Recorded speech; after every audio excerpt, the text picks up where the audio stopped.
मी आल्यापासून मी माणसं वाचते. मी पुस्तकं कदाचित लिहित असेल पण कमी वाचत असेल, पण माणसं वाचते. माणसं वाचू लागलो की आपल्याला जग कळत जातं असं मला वाटतं. आणि आपण चिंतन मनन केलं की ते आपण लिहित जातो. नाहीतरी काय हो, साहित्य आणि समाज एका नाण्याच्या दोन बाजू आहेत. साहित्य म्हणजे काय, समाजाचं प्रतिबिंब आहे आणि समाजच पुन्हा साहित्य वाचतोय. ते एकमेकाच्या काळजाला अंतकरणाला छेद देतं. ते जगण्याशी भिडतं, ते भोगण्याशी भिडतं, ते असण्याशी भिडतं, भिडत जातं, काठावर उतरत जातं. काठावर उतरल्यानंतर पुन्हा वाचक वाचतो, पुन्हा काळजाशी भिडत जातं. असं नातं आहे, अतूट बंध आहे माणूस आणि साहित्याचं, लेखन आणि लेखकाचं. तर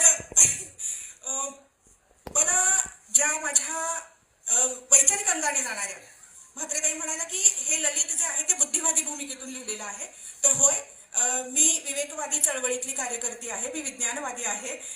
मला बुद्धिप्रामाण्यवादी भूमिका घेऊन लिहायला बोलायला आवडतं. तर माझ्या अस्वस्थतेची डायरी या लेखसंग्रहामध्ये जे काही लेख आहेत ते लेख